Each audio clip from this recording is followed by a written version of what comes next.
Hi, I'm Nick Dukoff, Head of Institutional Growth at the Solana Foundation, and you're watching Taking Stock.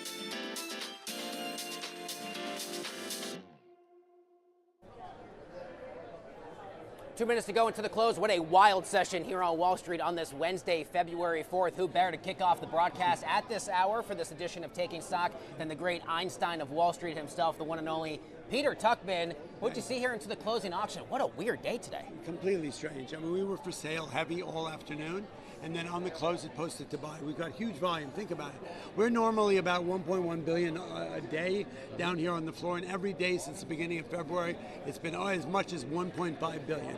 That's a 30% increase in volume. What you're seeing is it's kind of curious because even yesterday with a down day, you have advances declines is up versus down, right? Yesterday was 2-to-1 advances versus declines when the market was, we think about this, Monday and Tuesday, right? Monday we came in down and closed up. Yesterday we came in up and closed down. They were mirror images of each other, which is all happens sometimes, but it's something people should just keep an eye on. Advance versus declines gives you a little insight into what's going on. There's a lot of rotation going on here. Money is being put to work here, and the people are just, look, they're positioning themselves, right? They're getting out of things that are sort of becoming painful for them, and they're getting into some mid cap, small cap, which is where they're finding value. Yep, and we're seeing that rotation out of tech, out of telecom, out of discretionary, into real estate, into energy, into materials for that defensive posturing for the tape. Thanks for kicking us off as always, Peter. Great to have you. Skylar, grab your mic. Time for the bell.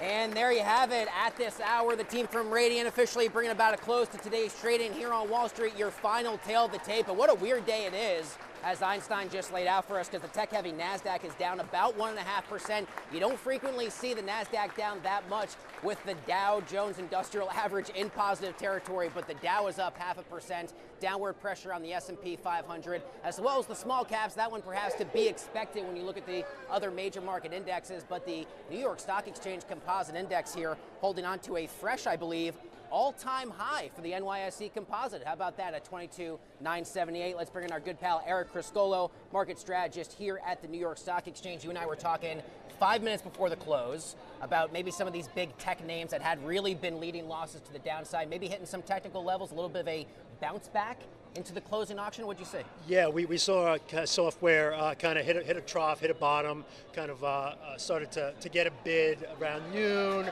So buyers started to come into those names. They certainly didn't push everything into the green, but they kind of stabilized losses. And that kind of took the tech sector higher.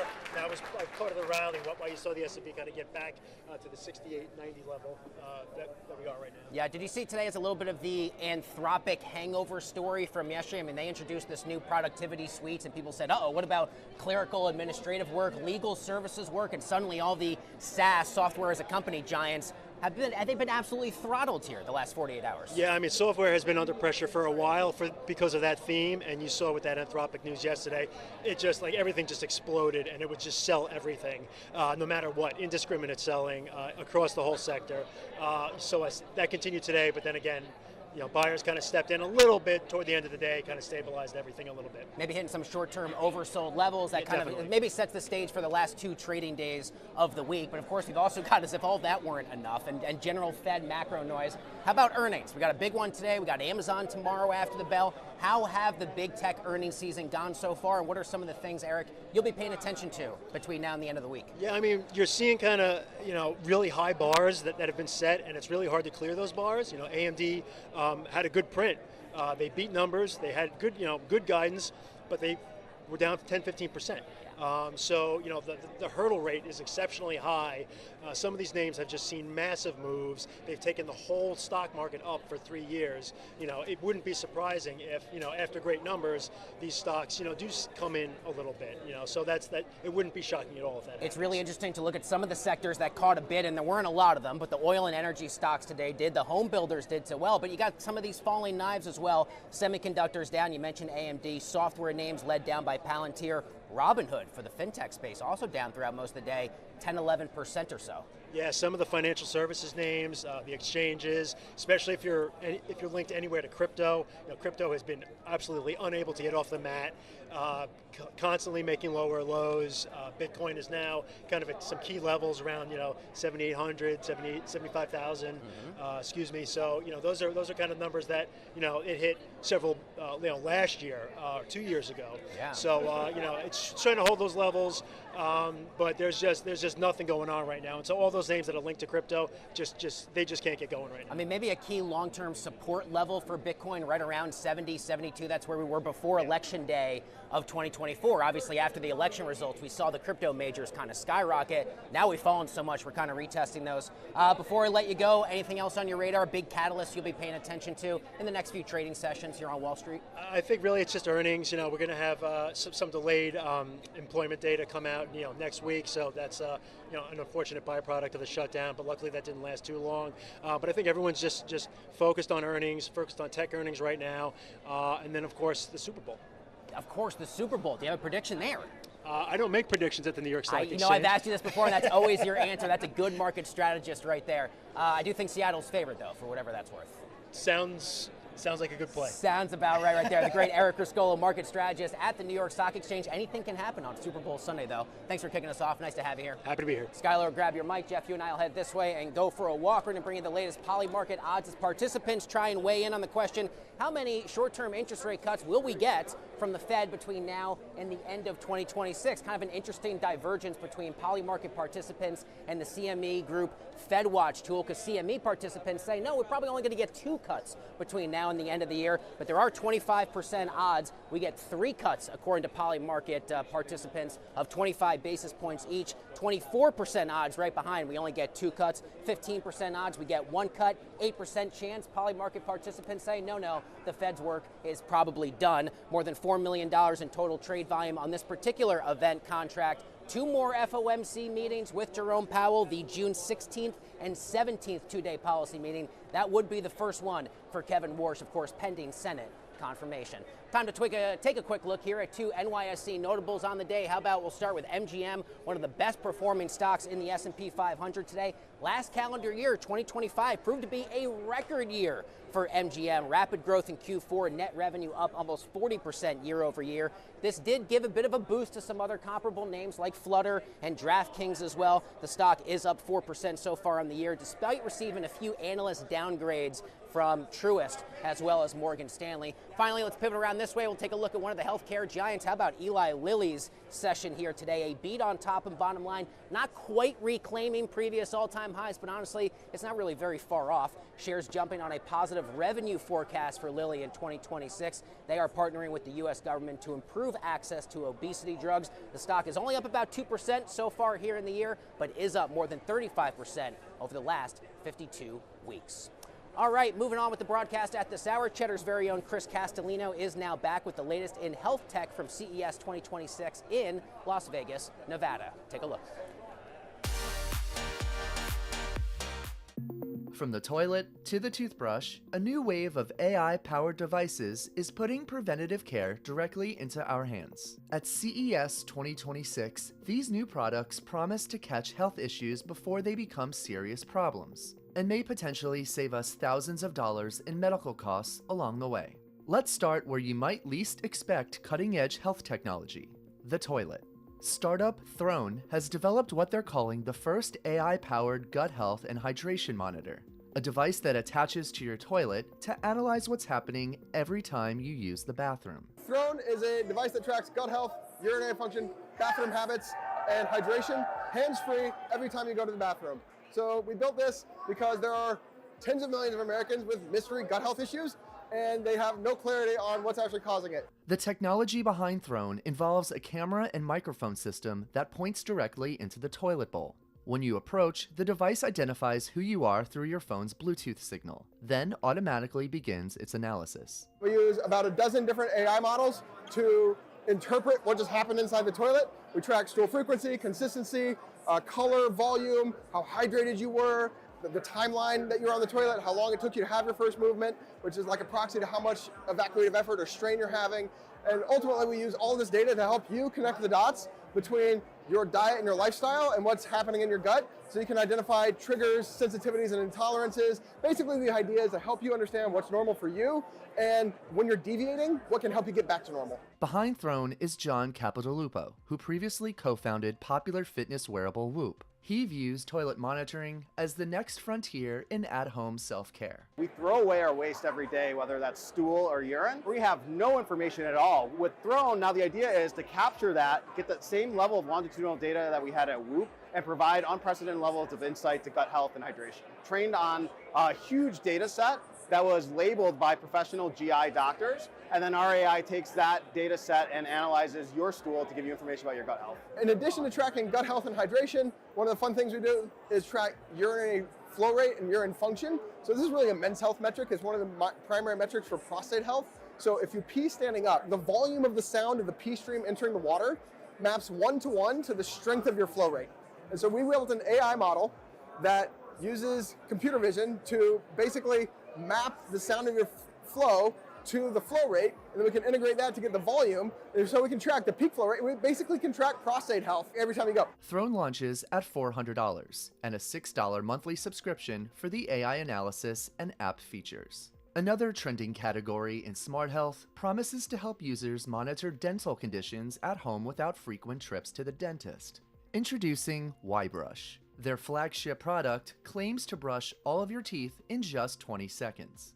But the real innovation is their new AI-powered dental health platform. The technology is called SmartNose, an electronic sensor equipped with AI that detects chemical patterns in your breath. When you breathe, you release volatile organic compounds, which are chemical biomarkers that can indicate various health conditions. Because it's not only one biomarker, but several. We can say, okay, there are some signs of diabetes, of living disorders, of periodontal disease. It's passive, you don't have to go to the doctor. There is another app for the dentist and for the GP. They will get automatically information from the AI sensor. The company's Halo AI is expected to release in 2027. Another company is tackling dental health from a different angle, introducing Gum AI. They've created an app that uses AI to analyze photos of your mouth, providing instant oral health assessments using just your smartphone. No additional hardware required. The platform can detect issues like plaque buildup, gum disease, and other oral health conditions that might otherwise go unnoticed between dental visits. The founder sees the technology as a way to bring oral health monitoring to people who might not have regular access to dentists. Not everyone can afford seeing a dentist, and some may not be living in an area that they are dentists. So in this case, our AI can help, because you just need a smartphone, and then you can have access to a certain level of oral health care. Gum AI currently operates on a subscription model, with the company providing access to organizations like NGOs that serve senior citizens and community health groups. Our daily routines have now become data gathering opportunities, where health problems can be detected before they become expensive emergencies. For Cheddar, I'm Chris Castellino.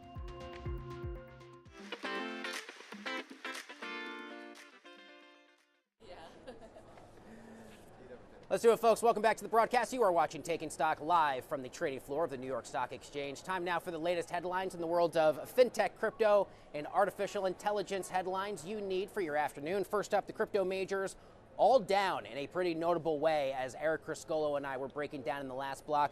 Bitcoin and ETH both down about 3%. Solana, the hardest hit at this hour, down 7.5%. Next up, Bloomberg reporting NVIDIA nearing a $20 billion investment into OpenAI, a move that would mark NVIDIA's largest investment ever as big tech pours more capital into the AI arms race. I'm laughing because a lot's been made about NVIDIA and OpenAI the last few days. Finally, Google spending more than $4.5 billion to acquire wind and solar developer Intersect. It's a move designed to secure dedicated electricity for its fast-growing AI data centers and get a leg up on rivals facing grid bottlenecks. Brian Anderson joins us now here on the show at the FinTech TV booth. He is the CEO of Barrel Proof Technologies. Great to have you here. Thanks for being here. having me, JD. I'm really excited to be here. So you and I were talking during the break we just had. I was fascinated with the work that you and your firm do. Break it down. What is Barrel Proof all about for anyone a bit unfamiliar, Brian? Absolutely. So Barrel Proof is making aged spirits barrels bankable assets by really paying attention to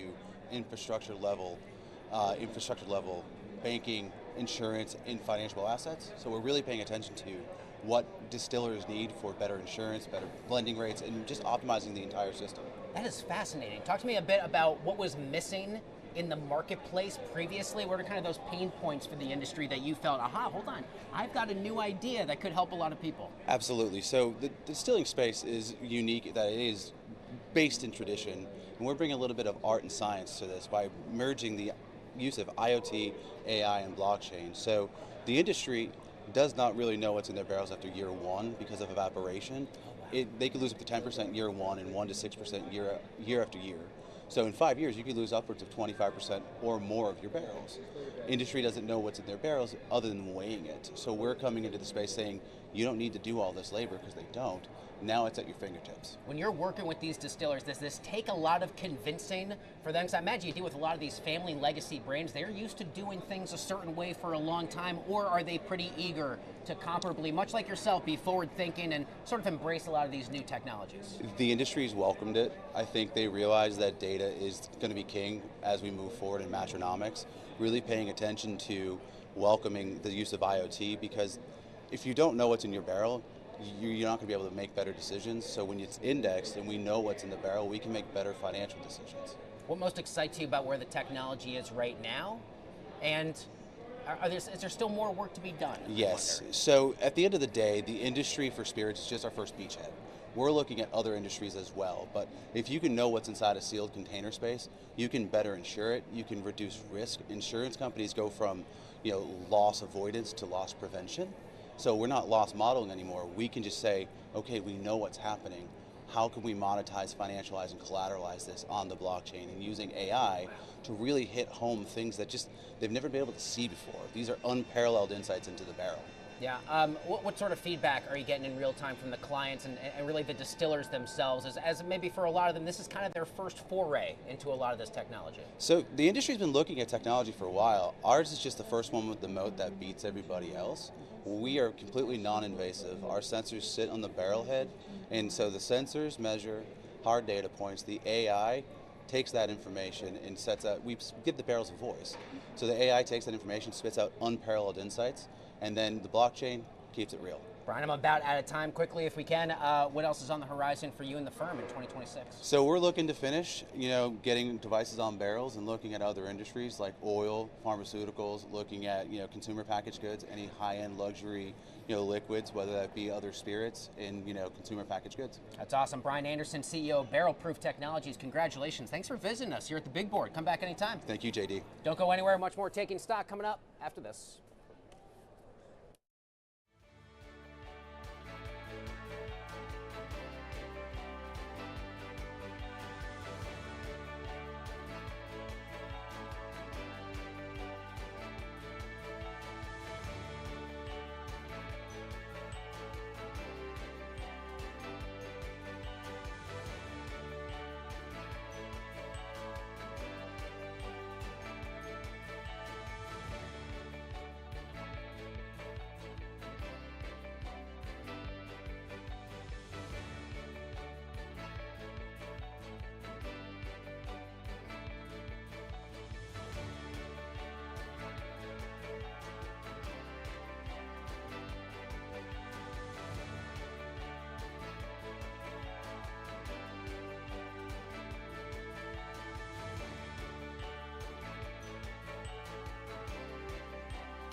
Let's do it, folks. Welcome back to the show. Time now for a few headlines in startups, raises, and rounds. First up, the team from Y Combinator will begin offering startup funding in USDC, beginning with its spring 2026 batch, signaling growing mainstream acceptance of stablecoins as a faster, cheaper way for founders to move capital around the globe.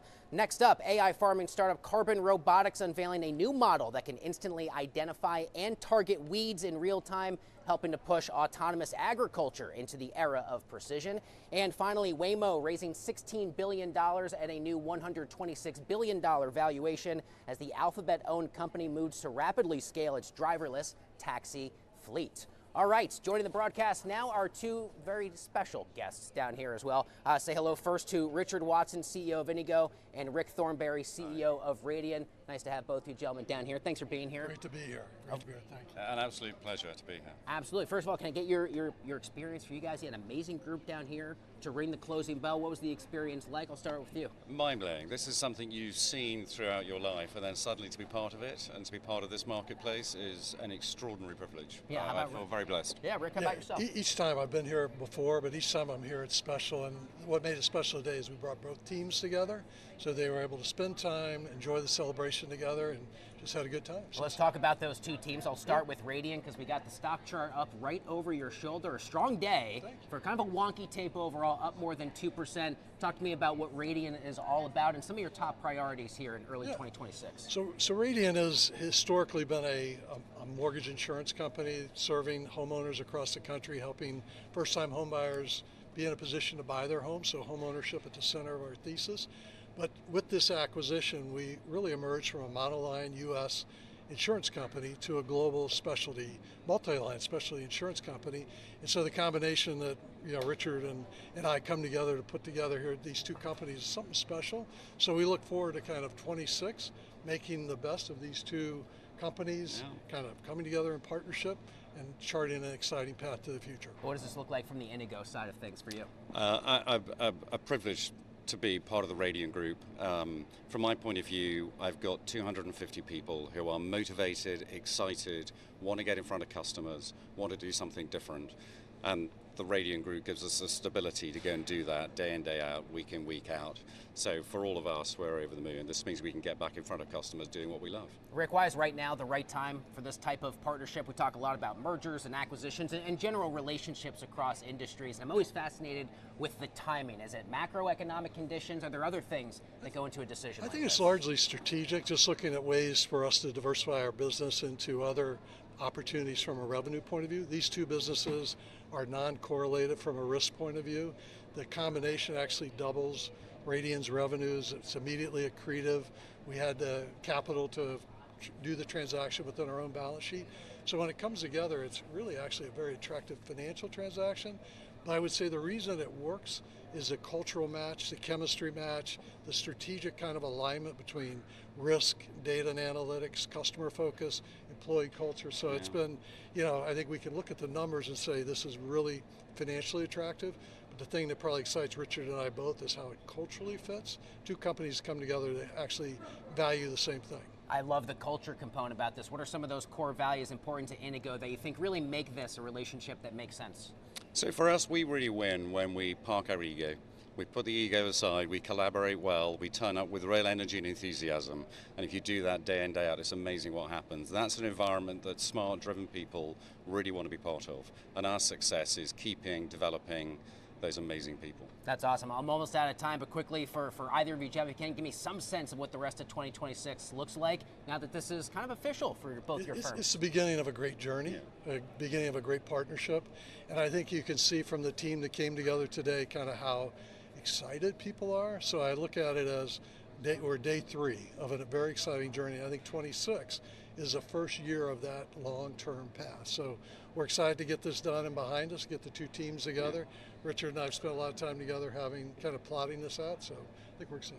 Yeah, an absolute sense of excitement and opportunity. So for us, thrilled. I'm just really, really thrilled. Amazing. Congratulations to both Thank of you you guys, so much. all of your I companies appreciate as that. well. Come back and visit us here at the New York Stock Exchange anytime. Very nice. Folks, don't go anywhere. Much more Taking Stock coming up after this quick break.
Welcome back. I'm Scarlett Sieber with Money 2020, and this is how fintech companies actually make money.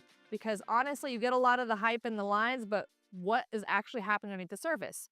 Today, we're going to be breaking down the fintech known as Kalshi, the regulated exchange where you don't just read the news, you trade it. Kalshi lists tradable yes-no contracts on real-world outcomes.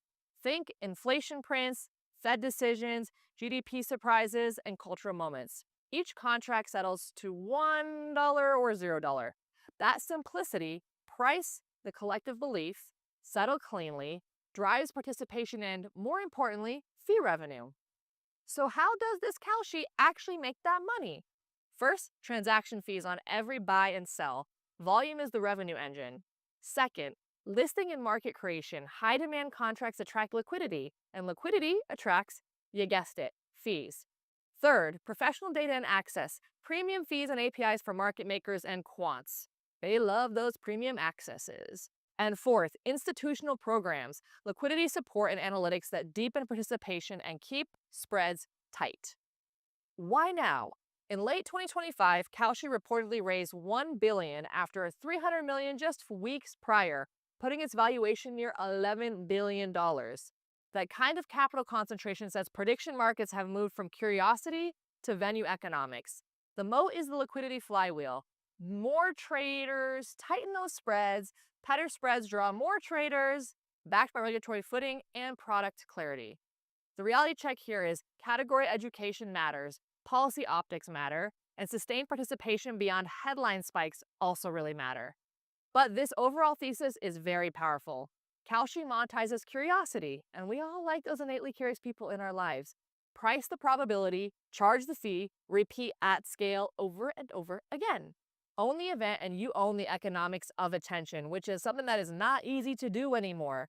That's not just fintech, it's reality priced. And that's how Kalshi actually makes money. Have any other companies that you want us to put on the show to talk about the breakdown of their revenue? Listen below and we'll see if your company makes the cut. Back over to you.